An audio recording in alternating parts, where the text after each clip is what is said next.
এই তো হলো আমার জিক্সার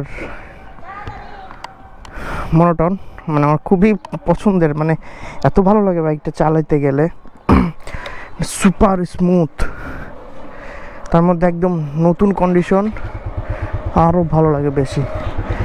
চলেন এটাকে একটু নিয়ে রাইড করে আসি। ও আমি একটু ভাব নেওয়ার জন্য একটু লুকিং গ্লাসটা খুলে রেখেছি, আপনারা কিছু মনে করবেন না, মানে লুকিং গ্লাসটা খুলে এটাকে চালাইলে একটু রাজা রাজা মনে হয়।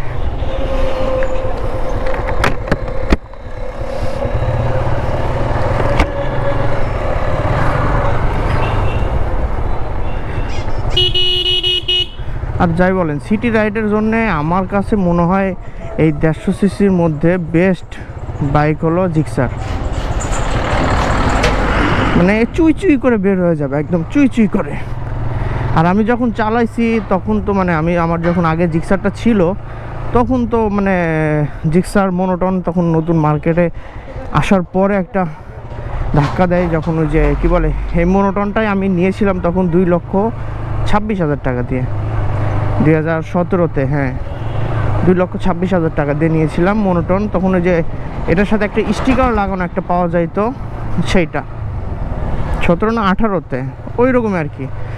তো তখন তো মানে এতটা মানে ক্রেজিনেস আসে না এই জিক্সারের প্রতি, বাট এখন ইয়ং জেনারেশনের মানে বিশেষ করে আমাদের উত্তরবঙ্গের এই সাইডে মানে সবাই জিক্সার লাভার। একসময় ছিল হলো পালসার লাভার, আর এখন হয়ে গেছে সবাই হলো জিক্সার লাভার।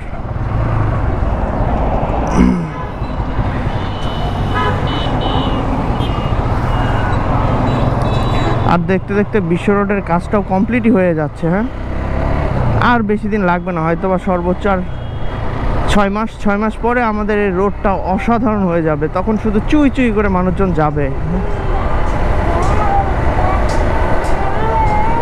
দেখতে দেখতে চোখের সামনে ছোট রাস্তাটা কত বড় হয়ে গেল না?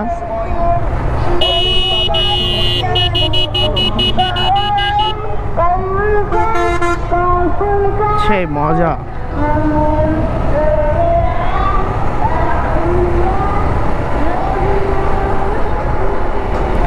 আর আমার ভয়েস রেকর্ডটা মনে হয় আশা করি ভালোই হচ্ছে, কারণ আমি একটু চেক করে দেখলাম আসলে আমার যে আগের মাইক্রোফোনটা ছিল সেটাতে মেবি প্রবলেম হয়েছে, আর এটাতে তারপরে দেখি মাইক্রোফোন তো প্রবলেম হয়েছে, সাথে দেখি যে গোপ্রোর যে মাইক অ্যাডাপ্টারটা আছে সেটাতেও প্রবলেম। জিক্সার বাইকটা নিয়ে না মানে আমি যে চালাইতেছি বুঝছেন, মানে সামনের চাকা একদম ফ্রেশ, তো মানে আমার খুব মানে কিপটামি লাগতেছে যে চাকা ক্ষয় হচ্ছে এরকম মনে হইতেছে, মানে দেখে মনে হচ্ছে চাকা ক্ষয় গেলে কেমন একটা লাগে। তো যাই হোক, আজকে ভিডিওটা এ পর্যন্তই ছিল, আসবো নি সামনে।